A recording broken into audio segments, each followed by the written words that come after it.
ትግል መታገልኝ ለምን አማራ ይበደላል አለችና ወደ አማራ ስገባ እኔም አይ ጥሩ ነው ከአማራ መጨቆን የለበትም አማራ መበደል የለበትም ይያልኩት ይድረስ ለችግኝ ለአትክልትና ለፓርክ ለምትጨነቀው ጠቅላይ ሚኒስትራችን ለእስልምና ሃይማኖት መሪዎች ለኦርቶዶክስ ሃይማኖት አባቶች የትኛው ግፍ ነው እናንተን አደባባይ ሊያቆማችሁ የሚችለው?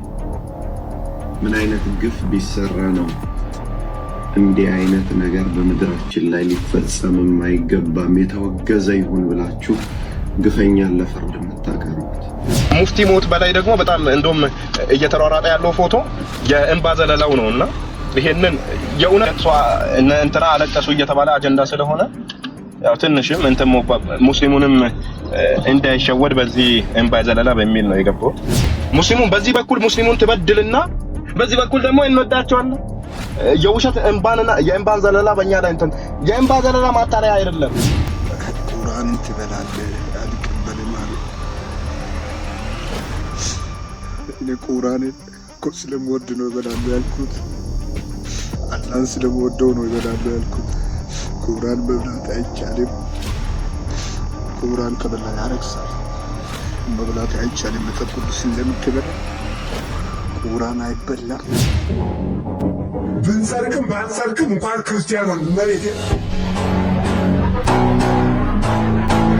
እንኳን ኦርቶዶክስ ነው። ሰላም ጤና ይስጥልን። በወቅታዊና በአዳዲስ መረጃ ተመልሼ መጣሁኝ። አሁን የደረሰን መረጃ ከዚህ በፊት በአሰቃቂ ሁኔታ ተገድላ የነበረችው አንዲት እህታችን ቤተሰቦቿ ንግግር እያደረጉ ይገኛል። ይሄንንም ቪዲዮ በጥቂቱ አስመለክታችኋለሁ። እንዲሁም ደግሞ ብፁዕነታቸው ያለቀሱት እንባ የአዞ እንባ ነው፣ የውሸት እንባ ነው እያሉ ዋቢ ሙስሊሞች ይደመጣሉና እነዚህንም ቪዲዮ አስመለክታችኋለሁ። ቪዲዮውን ከመጀመራችሁ በፊት ላይክ ማድረጋችሁን እንዳይረሳ፣ እንዲሁም ሐሳብ አስተያየታችሁን የኮሜንት ሴክሽን ላይ አስቀምጡልን። እንዲሁም ደግሞ ፍትህ ለእህታችን እያላችሁ ኮሜንት ሴክሽን ላይ ጻፉልን። ቀጥታ ወደ ቪዲዮ እናልፋለን።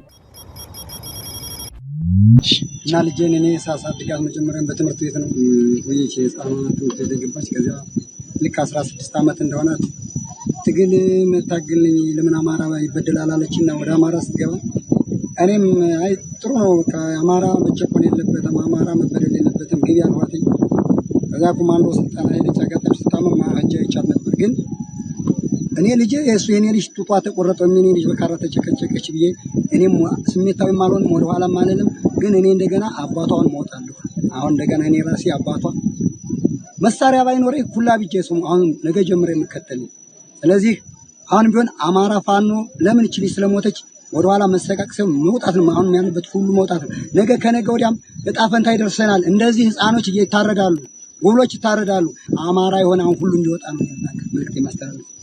ይድረስ ለችግኝ ለአትክልትና ለፓርክ ለምትጨነቀው ጠቅላይ ሚኒስትራችን ለእስልምና ሃይማኖት መሪዎች ለኦርቶዶክስ ሃይማኖት አባቶች ለክልል ፕሬዝዳንቶች እንደው የትኛው ግፍ ነው እናንተን አደባባይ ሊያቆማችሁ የሚችለው? ምን አይነት ግፍ ቢሰራ ነው እንዲህ አይነት ነገር በመድራችን ላይ ሊፈጸም የማይገባም የተወገዘ ይሁን ብላችሁ ግፈኛን ለፍርድ የምታቀርቡት? እህቶቻችን በጠዋትና በማታ በቀንና በሌሊት መውጣት መግባት መሸማቀቅ ቀለባቸው እስኪሆን ድረስ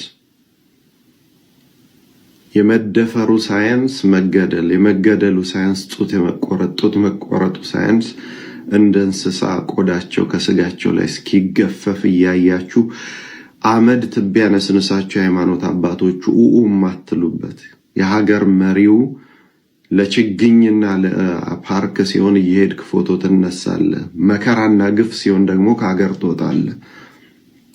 መቼ ነው ለሰው ልጅ ህይወት የሚገድ? የክልል መሪዎች አሁን ይሄንን ግፍ ለመቃወምና ለማስቆም ዘር ክልል ያስፈልገዋል? የሃይማኖት አባቶች ይሄን ለመቃወም እስልምና ክርስትና እምነትስ መጠየቅ አለበት? ኧረ ይበቃል። መቼ ነው ግን እንዲህ አይነቱን ግፍ ለመቃወም በአንድን ወንበር አንድ ቦታ የምትቀመጡት? መቼ? ለራሳችሁ ጉዳይ ሲሆን ጠቅላይ ሚኒስትሩ ቢሮ አንኳኩታችሁ ትሄዳላችሁ። የሃይማኖት አባቶች የሁለታችሁ የክልል መሪዎች ለሆነ ነገር ሲሆን ትንጋጋላችሁ፣ ትግበሰበሳላችሁ። የሀገሩ መሪ ለፓርክና ለዛፍ ሲሆን ሮጠ ትወጣል። መቼ ነው የሰው ልጅ ሕይወት ዋጋ የሚሰጠው? ኢትዮጵያ ውስጥ በተለይ እህቶቻችን አይበቃም ወይ? አይነጋም ወይ ሌሊቱ? እግዚአብሔር ፈራጅ ነው። የሷ የፈሰሰ ደም የቤተሰቡ የሐዘን መከራ በእናንተ ሕይወት ውስጥ አንኳኩቶ ካልሆነ በቀር እንደማትወጡ እናውቃለን። ልበደንዳኖች፣ ጨካኞች ናችሁ ሁላችሁም። ከላይ የጠቀስኳችሁ ሁላችሁ አንዳችሁ ከአንዳችሁ አትሻሉም። ሰብአዊነትም መንፈሳዊነትም የጠፋባችሁ እስላሞች፣ የእስላም ሃይማኖት መሪዎች እስልምና ላይ ሲሆኑ፣ የኦርቶዶክስ የሃይማኖት መሪዎች ኦርቶዶክስ ላይ ሲሆኑ፣ ጠቅላይ ሚኒስትሩ ለዛፍና ለችግኝ፣ የክልል መሪዎች ደግሞ ለክልላችሁ ሰው ብቻ ነው ሀገር የምታሸብሩት። በእናንተ ግን እህቶቻችን ተቀጡ። ፍርድ የሚሰጥ መድኃኔ ዓለም ለዚህ ግፍ፣ ለዚህ ለፈሰሰ እንባ፣ ለዚህ ለወረደ ደም ህመሟን ስቃይዋን በሙሉ ቆጥሮ እንዲከፍላችሁ ቅዱስ ፈቃዱ ይሁን። እሱ ባወቀ የሰው በቀል አቅም የለው። እሱ መድኃኔ ዓለም ግን እንዲበቀላችሁ የሁላችንም ጸሎት ነው። እናንተ የህዝብ ጥያቄ ልትመልሱ ወንበር ላይ ተቀምጣችሁ ህዝብ ላይ ቀንበር ጭናችሁ እናንተ በአማረ በተንደላቀቀ በሞላ ቦታ ትኖራላችሁ። ግፍ እንደዚህ አደባባይ ላይ ፀሐይ እየሞቀ ደሙ አይፋረዳችሁ። የእስልምናም የኦርቶዶክስም የሁሉም ሃይማኖት አባቶች የት ነው ያላችሁት? የሀገር መንግስትስ የት ነው ያላችሁት? ይሄን ያክል ሀገራችን ላይ በደል እየተፈጸመ ለምንድን ነው መቃወም የከበዳችሁ እያለ ይገኛልና የሚናገረው ነገር እውነት ነው። ሰዋዊ ባህሪን አተን በዚህ መልኩ ከባድ ነገር ሀገራችን ላይ የተፈጠረ ድምጽ እንኳን ማሰማት የከበዳቸው ብዙ ሰዎች አሉና የሀገር የሃይማኖት አባትም የሀገር መንግስትም በዚህ መልኩ ፍትህ እንዳይሰጥ ለምን ዝም እንዳለ እኛም ባይገማንም ለዚች እህታችን ግን አሁንም ድረስ ዝም አንልም፣ ፍትህ እንፈልጋለን። እስኪ ኮመንት ላይ ፍትህ ፍትህ ፍትህ ለእህታችን እያላችሁ ጻፉልን። ሙፍቲ ሞት በላይ ደግሞ በጣም እንደውም እየተሯሯጠ ያለው ፎቶ የእንባ ዘለላው ነውና ይሄንን የእውነት ለቅሶ እንትና አለቀሱ እየተባለ አጀንዳ ስለሆነ ያው ትንሽም እንትን ሙስሊሙንም እንዳይሸወድ በዚህ እንባ ዘለላ በሚል ነው የገባው። የትኛው ይሄ ነውና እኔ ባጭሩ የሚላችሁ እያስለቀሳችሁን አውቃችሁ የውሸት ለቅሶ አታልቅሱ ነውና ቢያንስ ባታለቅሱልንም እንኳን አታልቅሱ ያለ አልቅሱልን ብሎ የተናገረውም የለም። እኛ እንድታለቅሱም አንፈልግም። እኛ አታልቅሱ፣ ለምን ታለቅሳላችሁ? ግን አታስለቅሱን ባጭሩ ማለት ነው። እና የውሸት ለቅሶ ዋይ ዋይ ዋይ አትበሉብን። እኛ የሆነ እንትን አይደለም ምንም ራሱ ማለት ነው። የውሸት አታልቅሱ። ዝም ተብሎ ሙስሊሙን በዚህ በኩል ሙስሊሙን ትበድልና በዚህ በኩል ደግሞ እንወዳቸዋለን። የውሸት እንባንና የእንባን ዘለላ በእኛ ላይ እንትን የእንባ ዘለላ ማታለያ አይደለም። ሰዎችን በእንባ ዘለላ የምታታልልበት ጊዜ አብቅቷል ራሱ ማለት ነው።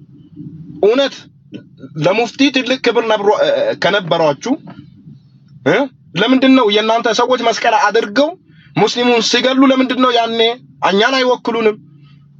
አይሆንም፣ ሙስሊሞች መገደል የለባችሁም ብላችሁ ለምን ድምጽ አሉናችሁ?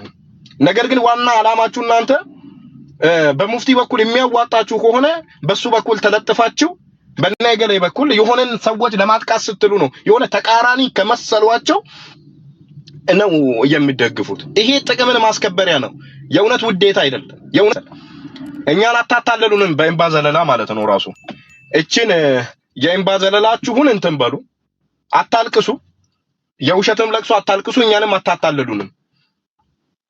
ጌታችን አላሁ ሱብሃነሁ ወተዓላ ቀድሞ ነው የነገረን።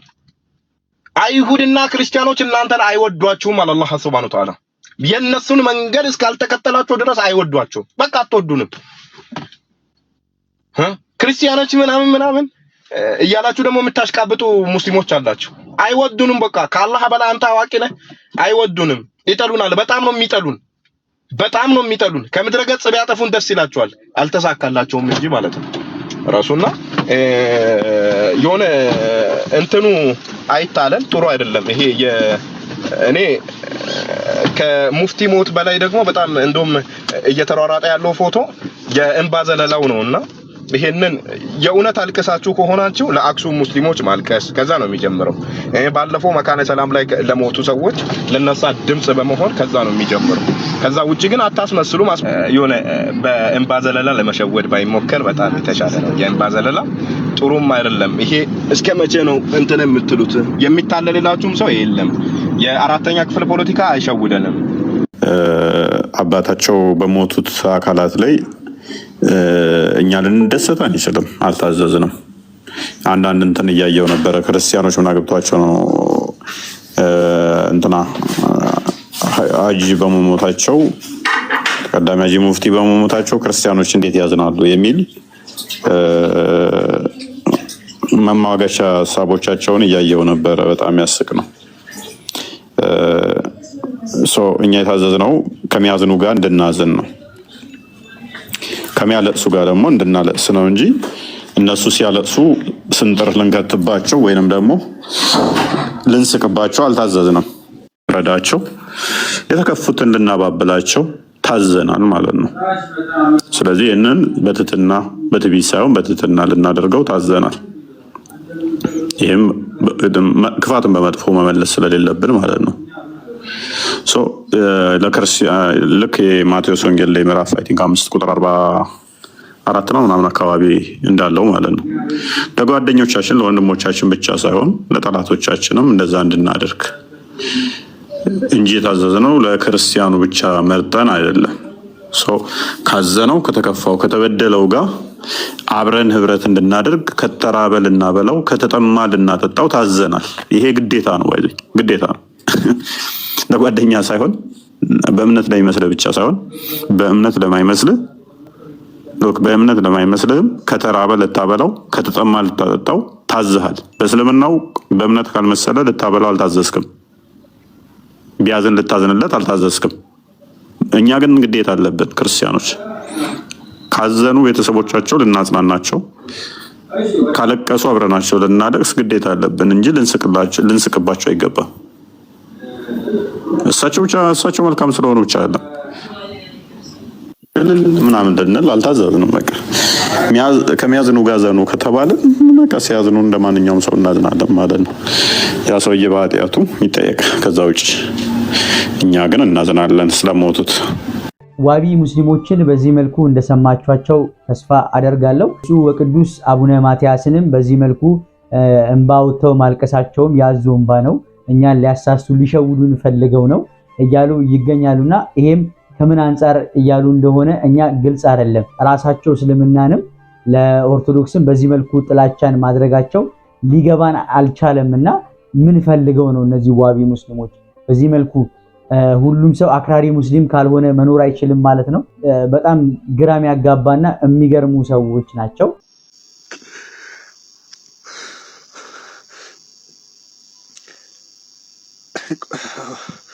ሙስሊም ሆናለሁ ብዬ ቁርአንን ትበላለህ አልቀበልም አሉ። እኔ ቁርአንን እኮ ስለምወድ ነው እበላለሁ ያልኩት። አላህን ስለምወደው ነው እበላለሁ ያልኩት። ቁርአን መብላት አይቻልም። ቁርአን ከበላ ያረክሳል። መብላት አይቻልም። መጽሐፍ ቅዱስ እንደምትበላው ቁርአን አይበላም አሉ። እኔ እኮ አላህን ስለምወደው ነው እበላለሁ ያልኩት እኮ። እኔ አሁን በእኛ መጽሐፍ ቅዱስ ውስጥ ኢየሱስን ስለምወድ ኢየሱስ ራሱ እንዲገለጥ ብዬ መጽሐፍ ቅዱስ በልቼ ነው የተገለጥልኝ ለኔ። እንደዛው የአላህን ቃል ብበላ የአላህን ቃል ወደ ውስጥ ቢያስገባ ራሱ አእምሮን ይከፍታል፣ ለኔ ይገልጣል፣ ራሱን ይገልጣል በምለው እኔ በመልካም ነው እበላለሁ ያልኩት እንጂ እኔ ክፉ ወይ ቁርአንም ለመቅደድ አይደለም። አልቀበልም አሉ።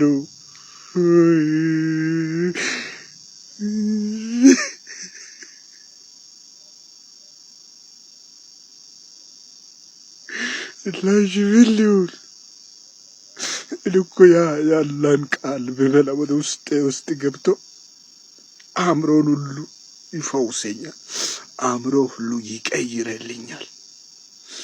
ነፍሰን፣ መንፈሰን፣ ስጋዬን ሁሉ ይለውጣል ብዬ እበላለሁ አልኩት። አሁን በመጽሐፍ ትንቢተ ሕዝቅኤል ላይ አሁን በፕሮቴስታንት መጽሐፍ ላይ ትንቢተ ሕዝቅኤል ምዕራፍ 3 ቁጥር 1 እስከ 3 ሲታዩ ይህን ቃል ብላ ይላል። መልአክ አምጥቶ ለሕዝቅኤል ሰጠ። ሕዝቅኤል ከዛ በኋላ በላ መጽሐፉ። ከዛ በኋላ ትንቢት መናገር ጀመረ።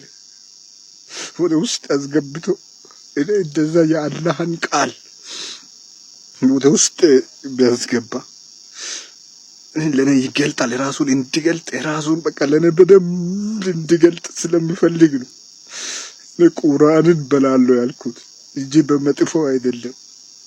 ይሄ ስላልኩ 3 ሰዎች ቀጥሮ እምቢ አሉ። በቃ እንደዛ ከሆነ አይቻልም አሉ። አይቻልም፣ ለእስልምና እንደዚህ አይነት አይፈቀድም አሉ። ብድሽ አለ እያልሽ አሁን ብዙ ሰዎች እንኳን እዛ ኮመንት ላይ አይቻለሁ። አሁን እዛ አይነት ቁርአንን ልትበላ ነው እዛ በፕሮቴስታንት ያለ መጽሐፍ ቅዱስ እንደምትበላው እዛ ቁርአንን ልትበላ ነው። እዛም አይቀበሉም አሉ ብዙ ሰዎች። ኢየሱስ ሙስሊም እንዳልሆን በዚህ ምክንያት ብሎ እዛ መንገድን እየዘጋ ነው።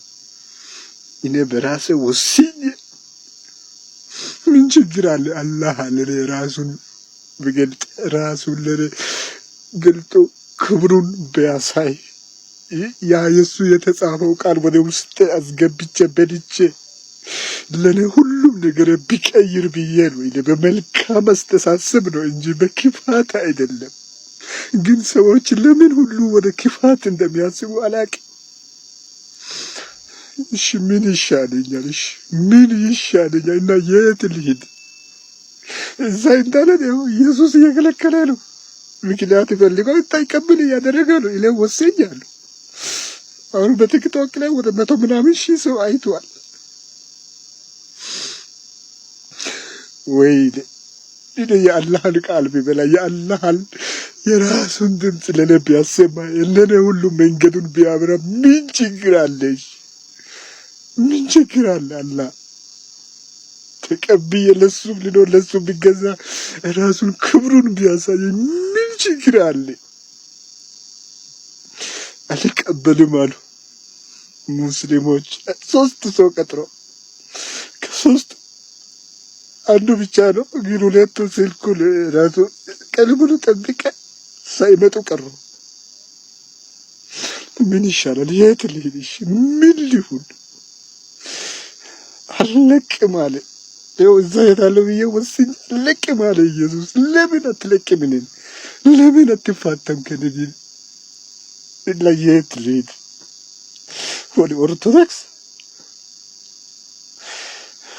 አሁን ወደ ኦርቶዶክስ እሄዳለሁ ብዬ እዛ ደግሞ አሁን ደግሞ ሰው ሌላ ችግር ነው። አሁን እዛ ደግሞ ምን ይላሉ መሰለኝ? አሁን እዛ ለኛ ታቦቱን ወይ ፈንቅለ ወይ ሰብረት ይበላል ነው የሚሉት። እንደዚህ ነው የሚሉት እነሱ።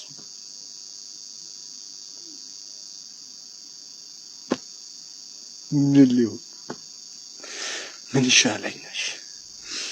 እንዲህ አሉ። ምን ይሻለኛል? እስኪ ንገሩኝ እስኪ። እና የት ልሂድ? ለምን አይፋታም ኢየሱስ? ምድር ላይ ሁሉ ሰው ብቻ ላይ 45 ሚሊዮን ፕሮቴስታንት አለ አይደል እንዴ? ለምን እኔ ያውቃል እኮ እኔ ማን እንደሆንኩ ያውቃል። እኔ ለሱ ምን አይነት ክብር ቦታ እንዳለ ያውቃል። እኔን ካጣ ብዙ ችግር እንደሚደርስ ያውቃል። 45 ሚሊዮን የኢትዮጵያ ፕሮቴስታንት እንደ እኔ እግዚአብሔርን አያከብርም። እግዚአብሔርን አያስደስትም። ስለሚያውቅ ነው። ኢየሱስ ራሱ ስለሚያውቅ ነው የማይለቀው።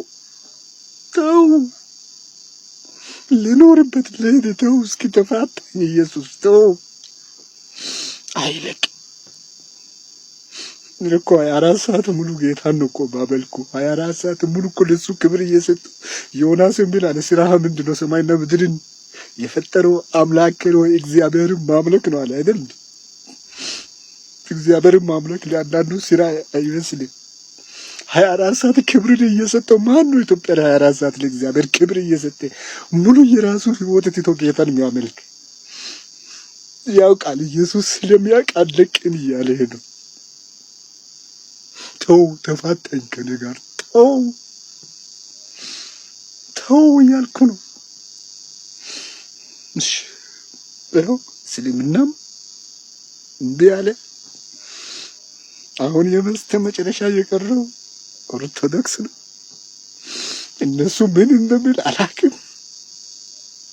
ይኸው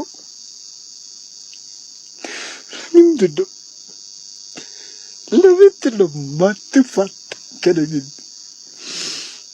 በቃ ልክ እኮ 20 ምናምን ዓመት በቃ አስከሰርክ አይደለም? ተው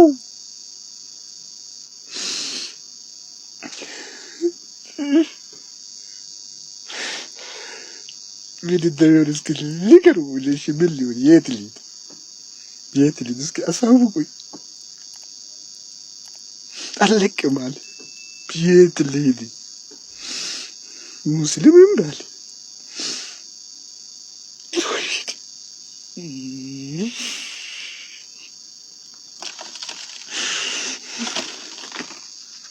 ይህ ወንድማችን ደግሞ ቁርአንን ትበላለህ አልቀበልም አሉኝ፣ ሙስሊም አትሆንም አሉኝ። እኔ መጽሐፍ ቅዱስን የበላሁት እኮ ኢየሱስ ክርስቶስን ስለምወደው ነው፣ ቁርአንን የምበላው ቁርአኑን ስለምወደው ነው እያለ ይገኛልና በዚህ መልኩ ማሰብ የተሳነው ሰዎችን ማየትም በጣም የሚያስገርም ነገር ነው። ሌላ ቪዲዮ እስከምንገናኝ ቸር ቆዩልኝ። ብንሰርቅም ባንሰርቅም እንኳን ክርስቲያኖን መሬት እንኳን ኦርቶዶክስ ሆነ